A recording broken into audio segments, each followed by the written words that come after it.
कभी सोचा है इस दुनिया में कुछ लोग ऐसे भी होते हैं जिनका जन्म जैसे सिर्फ दर्द सहने के लिए हुआ हो, जिनके पास ना कोई सपना होता है ना कोई सहारा। ये कहानी है अर्जुन की, एक छोटे से बच्चे की जिसके पास ना माँ थी, ना बाप, ना घर और ना ही कोई उम्मीद।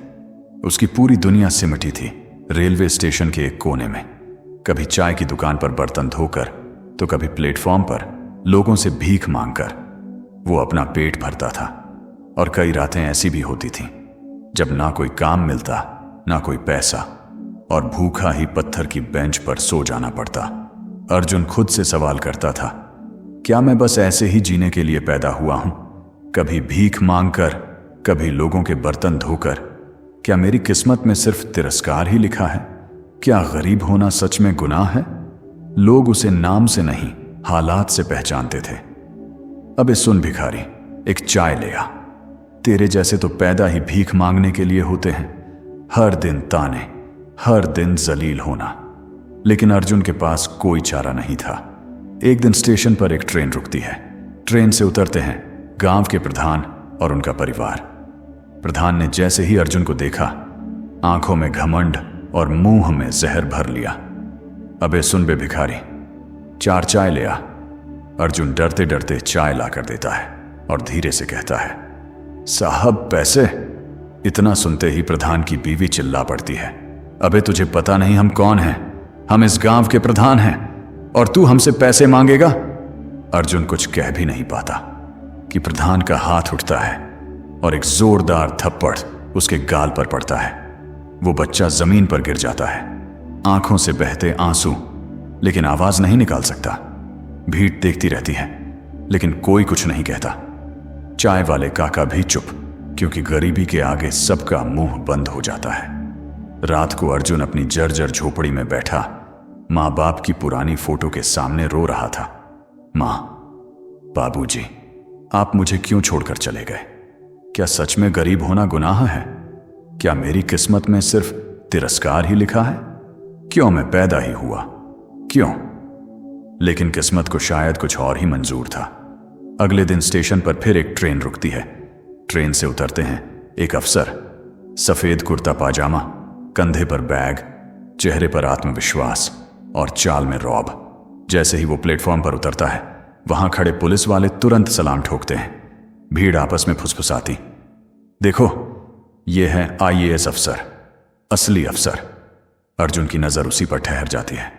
हिम्मत करके वो पूछ ही लेता है, साहब आप कौन हो? अफसर मुस्कुराकर जवाब देता है, बेटा मैं IAS हूं। अर्जुन फिर पूछता है, IAS ये क्या होता है साहब? अफसर उसके पास बैठ जाता है, प्यार से सिर पर हाथ फेरते हुए कहता है, IAS वो होता है बेटा जो इस देश के कानून को संभालता है, जो गरीब अमीर सबके हक के लिए लड़ता है, देश की सेवा करता है। अर्जुन की आंखों में पहली बार कोई सपना चमकता है। साहब आप जैसा बनने के लिए क्या करना पड़ता है? अफसर गंभीर हो जाता है, बस बेटा मन लगाकर पढ़ाई करनी होती है, बहुत मेहनत, दिन रात मेहनत। अगर तू सच में तैयार है तो ये ले मेरा पता, कल सुबह मेरे घर आ जाना, मैं तुझे रास्ता दिखाऊंगा। रात भर अर्जुन सो नहीं पाया। अब उसकी आंखों में आंसू नहीं, सपना था, सपना अफसर बनने का। सुबह होने से पहले ही वो उस अफसर के घर के बाहर पहुंच गया। अफसर ने दरवाजा खोला, मुस्कुराया और कहा, मैं जानता था तू आएगा।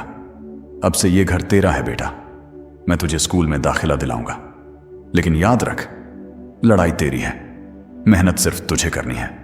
फिर शुरू हुआ अर्जुन का असली संघर्ष। सुबह 4 बजे उठकर पढ़ाई, रात में नींद से लड़कर पढ़ाई, भूख में सिर्फ पानी पीकर पढ़ते रहना। लोग ताने मारते रहे, अबे देखो भिखारी पढ़ाई कर रहा है, IAS बनेगा, हा हा हा। लेकिन अर्जुन के कानों में अब सिर्फ एक आवाज गूंजती थी, तू भी अफसर बन सकता है। और फिर वो दिन भी आया। UPSSC का रिजल्ट आया। कंप्यूटर स्क्रीन पर लिखा था, अर्जुन IAS ऑफिसर। आज वही अर्जुन जो कभी प्लेटफॉर्म पर बर्तन धोता था, भीख मांग कर पेट भरता था, थप्पड़ खाता था, आज वही अफसर बन चुका था। एक दिन अर्जुन को खबर मिलती है, उसी गांव के प्रधान जिसने कभी उसे थप्पड़ मारा था। उनकी फैक्ट्री में नकली शराब बन रही है। अर्जुन अपनी टीम के साथ रेड करता है। वो प्रधान जो कभी घमंड में चूर था, आज कांप रहा था। हाथ जोड़कर गिड़गिड़ाता है, साहब माफ कर दो, छोड़ दो, गलती हो गई। अर्जुन शांति से जवाब देता है, याद है रेलवे स्टेशन पर तूने मुझे थप्पड़ मारा था?